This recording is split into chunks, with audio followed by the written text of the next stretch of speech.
Menara Banten ini memang punya keunikan ya. Dari sisi arsitektur juga dia mempunyai keunikan yang beda dari menara-menara yang ada di masjid-masjid Nusantara. Dulu ini yang arsiteknya kan tadi ada Ya, yang dari Belanda Belanda, ada yang nyebut juga dari dari Tiongkok juga. Tiongkok juga. Yang benar yang mana nih, Pak?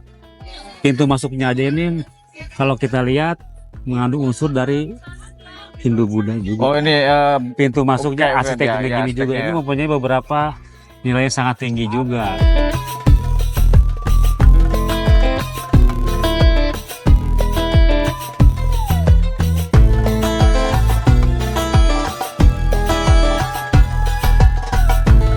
Menara Masjid Agung Banten adalah salah satu warisan budaya Indonesia yang tak hanya megah tetapi juga penuh dengan sejarah yang menarik. Menara ini berdiri kokoh di pusat kota Banten dan menjadi simbol dari kejayaan Kesultanan Banten pada abad ke-16.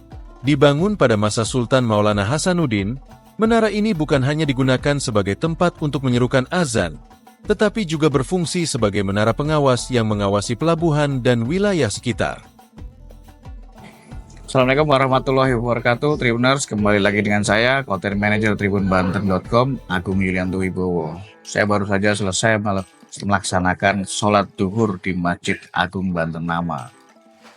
Kita akan mengulas banyak soal bagaimana sejarah menaranya, termasuk kita akan naik ke atas menara, seperti apa sejarahnya. Tempat ini hampir tiap hari malah dipenuhi dengan peziarah, mau itu menjelang Ramadan, setelah Ramadan maupun hari-hari biasanya. Ikuti saya untuk tahu soal bagaimana sejarah menara Masjid Banten Nama.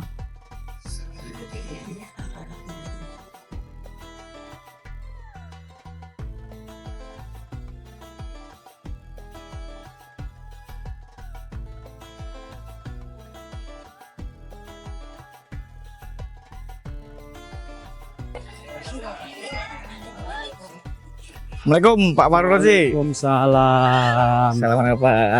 Dengan Alhamdulillah. Pak. Ya, Pak Agung siap. Lagi sibuk Pak Rozi?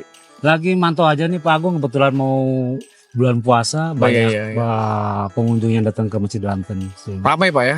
Ziarah. Ramai dia. Oke, nah Pak Farozi ini adalah seorang pemandu lokal di Banten Lama yang diminta ke Nazidan untuk menjelaskan soal menara Masjid Agung Banten Lama.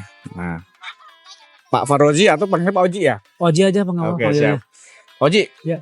ini masjidnya bagaimana sejarahnya Pak? Bisa ceritakan secara singkat mungkin Pak?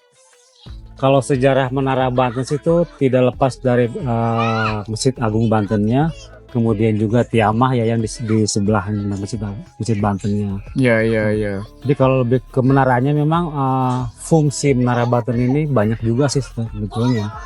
Memang ada yang mengatakan untuk azan juga, bisa juga untuk melihat situasi di Teluk Banten. Teluk Banten tuh daerah sana ya? Iya. Utaranya itu fungsi dari menara yang ada di samping depan Masjid Agung Banten ini. Zaman yang didirikan pada tahun berapa itu Pak dulu Pak? Nah, untuk sumber sejarah yang mengatakan didirikannya, ada yang mengatakan sebelum masa Sultan Haji, ada yang mengatakan juga di pada masa Mama Yusuf Sultan Banten kedua. Iya. Jadi kalau dari beberapa sumber yang saya dapat itu memang Menara Banten ini banyak yang mengatakan pelancong Belanda yang datang ke Banten ini sudah melihat ada bangunan tinggi di samping Masjid Agung Banten. Sekitar tahun 16-an, 1900-an itu. Sudah 4 abad berarti ya? Iya, kurang lebih. Nah, pembangunan menara ini berarti bersamaan dengan pembangunan masjid juga? Masjid Banten dulu. Oh, Masjid Banten dulu, baru kemudian menaranya? Iya, baru bangunan yang ada di sekitarnya gitu.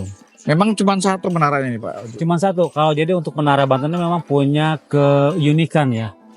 Dari sisi arsitektur juga dia mempunyai keunikan yang beda dari menara-menara yang ada di masjid-masjid Nusantara. Itu maksud kayak di Demak aja, menara Masjid Demak itu hanya dari tiang-tiang yang sekarangnya. Iya. Kalau Masjid Banten ya masih dikokohin menara Bantennya. Sudah 4 abad tapi masih berdiri. Iya, masih berdiri. Nah, dulu ini yang arsiteknya kan tadi ada yang dari Belanda, ada yang nyebut juga dari Tiongkok juga. Yang benar yang mana nih Pak? Sebetulnya sama-sama ya. Kita kayak lebih ngambil ke bekas peninggalannya saja gitu. Memang ada unsur Eropanya juga ada, unsur ke Tionghoanya juga ada. Iya, iya. Karena iya. memang baik itu ke sejarah juga, Sunan Gunung Jati dengan Banten dia pernah berhubungan baik dengan Tionghoa dalam perdagangannya juga sampai Iya, iya, mempunyai istri orang Tionghoa yang bernama Cek Bangcut itu. Oh. Jadi tidak jadi lepas. Masjid Banten pun di dalam juga ada beberapa filosofi yang mengandung etnik Tionghoa juga, kayak mimbarnya juga mengandung unsur Tionghoa juga. Dulu ini kan posisi Masjid Banten ini kan dekat pantai Karangan tuh Pak ya. Iya, Dulu jadi pusat perdagangan ya. betul sekali. Internasional nih ya, Pak. Betul. Iya, iya. Nah sekarang menara ini kan ditutup Pak, tidak Betul. dibuka untuk umum. Itu kenapa Pak? Jadi memang dengan rentang usianya yang sudah berabad-abad ya, kita juga menjaga keutuhan kelestarian Menara Banten juga. Tidak seperti dulu. Kalau dulu kan orang yang jarang datang ke Banten itu pasti akan menaiki Menara Banten. Ya, Itu ya, ciri khasnya orang yang jarang ke Banten. Setelah direvitalisasi, akhirnya bersama dengan BPK 8 juga. Kalau dulu BPCB namanya. Jadi ada beberapa unsur menara ini yang mengalami kemiringan ketinggiannya. Mungkin kalau dia secara kasat tidak terlihat kelihatan, miringnya, ya, tapi ya. ada menurut ahlinya itu ada beberapa yang memang sudah mengalami semacam kayak dari Perubahan lah ya. perubahannya. Perubahan Itu struktur yang bangunan ya. yang harus kita jaga lah sebagai peninggalan budaya yang sangat tinggi juga. Iya, iya, iya. Nah Pak Oji, kita kan sudah meminta izin dari pihak kenaziran nih kan untuk apa? Untuk naik. Untuk naik. Kita cek ke atas. Wah, boleh kita cek lihat di dalamnya seperti apa sih Iya. Pak Oji? Oke. Boleh Pak Oji? Oke, Silakan. silakan mari. Menara yang dibangun pada abad ke-16 atau sekitar tahun 1560 ini dibangun oleh arsitek asal Cina yaitu Cek Bankat yang diberi gelar Pangeran Wiradiguna oleh Sultan Ageng Tirtayasa, kemudian direnovasi oleh Hendrik Lucas Kardel dari Belanda pada tahun 1683. Pada saat itu masuk pengaruh budaya Eropa yang sebelumnya banyak dipengaruhi oleh agama Buddha, yaitu dengan adanya Padma, bunga teratai, pada puncak menara. Bunga teratai adalah lambang agama Buddha. Sangat terlihat jelas akulturasi budaya yang kuat dalam komplek Masjid Agung Banten. Oke, Pak Agung, ini sebelum Siap. kita naik, kita juga kalau lihat arsitektur Menara Banten memang dari berbagai unsur ya. Pintu masuknya aja ini kalau kita lihat mengandung unsur dari Hindu Buddha juga. Oh ini Pintu masuknya oke, arsitektur ya, gini juga. arsiteknya. Ini mempunyai beberapa nilai yang sangat tinggi juga. Gitu. Mari kita masuk naik, Pak Agung.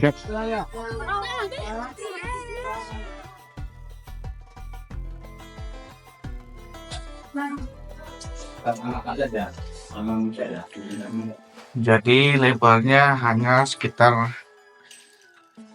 Berapa senti 40 nih? senti nih, 40 senti ada ya. 50 Ini yang bikin unik tuh tangganya ini, Pak Agung. Iya, iya. Pada zaman dulu udah kepikiran bikin tangga spiral begini dengan lubang angin yang sangat unik juga. Ini apa ini sebelah ini, Pak? Kenapa? Ini apa ini? Dalamnya. Iya. Nah ini kemungkinan juga batu bata dan karang. Oh, batu ini ya. Ya, Biar kokoh bangunannya ya. ya betul. Karena kan moto Kesultanan Banten tuh gawe kuta, baluarti, bata kalawan kawis. Jadi semua bangunan yang ada di kota Banten itu terbuat dari batu bata dan karang. Cukup tinggi juga. 23 meter, Pak. 23 meter, Pak ya. Iya. Jadi yang lantai satunya, yang atasnya satu lagi. Hah? Ada 2 tangga. Di atasnya ada satu lagi, Pak. Oke. Menara yang terletak di sebelah timur masjid ini terbuat dari batu bata dengan ketinggian kurang lebih 24 meter, dengan diameter bagian bawahnya kurang lebih 10 meter. Untuk mencapai ujung menara, kita harus melewati 83 buah anak tangga dan melewati lorong yang hanya dapat dilewati oleh 1 orang. Dari atas menara ini, kita dapat melihat pemandangan di sekitar masjid dan perairan lepas pantai, karena jarak antara menara dengan laut hanya sekitar 1,5 kilometer. Alhamdulillah. Oke Pak Agung, kita udah berada Masya Allah. di puncaknya nih. Puncak Menara Banten nih. Ini ternyata luar biasa indahnya. Ya, anginnya juga lumayan kencang nih Pak Agung nih. Iya, iya. Ini jadi arah pantai tuh bisa memantau kapal tuh ya. Iya, betul. Jadi fungsi dari menara ini ya di samping sebagai menggunakan azan juga bisa untuk melihat atau memantau situasi di Teluk Banten. Iya. Selain itu, jadi Ada kalau ada kapal sandar itu kan di sana tuh di lautan, jadi tidak masuk ke sini. Jadi dia bongkarnya di Teluk Bantennya karena kapal-kapal besar. Iya. Dia pakai perahu kecil lagi masuk ke dalam. Oh. Karena di benteng ini dikelilingi oleh kanal-kanal. Iya. Gitu. Ini itu ada peninggalan juga tuh namanya Jembatan. jembatan rantai. Iya. Fungsinya untuk membuka tutup itu. Oh, berarti kalau ini Kalau ditutup ada- iya. semua terisolasi dari daratan ya? Tuh, Harus pakai kapal atau misalnya apa pakai gitu ya? perahu kecil. Nanti kalau misalkan mau ke keraton Benteng Surosoan, nanti di situ ada tempat sandarnya juga. Jadi tidak langsung masuk ke dalam keraton. Oh. Ada kayak semacam ruang tunggu. Iya. Betul. Begitu detail untuk mengatur. Betul sekali. Memang kalau kita lihat juga arsitektur Kesultanan Banten ini sudah mengadopsi tata kotanya sudah sangat maju. Iya. Nah, Pak Oji tadi kan selain kapal itu juga melihat kapal musuh atau bagaimana Pak Oji? Kalau untuk melihat kapal musuh kan di samping kiri juga terlihat juga kapal-kapal Eropa. Jadi si pemantau ataupun yang si prajurit dari Kesultanan Banten itu bisa melihat atau menginformasikan ke bawah bahwa ada kapal yang datang atau gimana. Gitu. Iya. Itu sih yang lebih. Ada juga yang mengatakan sumber juga mengatakan bahwa Menara Banten ini tempat penyimpan amunisi. Ada yang mengatakan sumber juga begitu. Tapi kalau amunisi kan sempit Pak Oji. Nah itu juga masih diperdebatkan juga Iya, sebetulnya. iya. Jadi di mana letak amunisinya itu disimpannya gitu. Iya. Tapi kalau yang tadi di samping tangga tadi kan itu begitu Kokoh sekali kokoh kan? temboknya. Ya itu memang apa karang? Karang dan batu bata. Karena memang ini Banten ini kan untuk membangun kotanya dari karang dan batu bata. Semacam kayak Benteng Surosoan aja itu karang semua, Pak. Iya. Kemudian juga di sebelah sana itu ada Benteng Smelwi. Iya Punya Venezuela. Belanda yang di sampingnya kan ada Viara juga itu. Itu ketahuan dan memang Banten ini dibangun dari batu karang. Iya itu Untuk gunung apa kota-kota itu Pak? Itu di daerah Bojonegara itu. Bojonegara ya? Iya.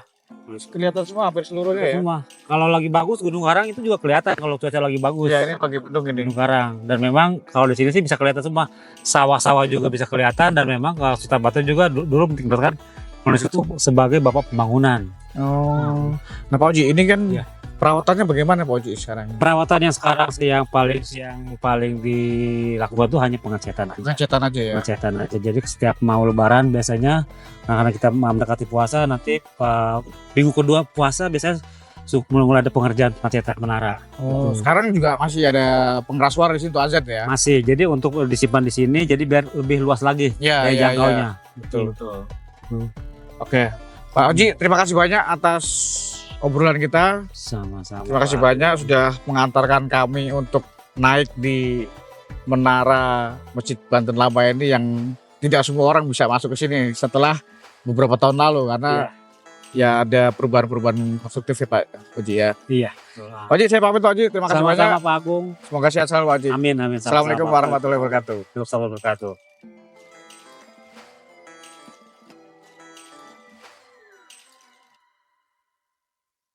Download Tribun X sekarang, menghadirkan lokal menjadi Indonesia.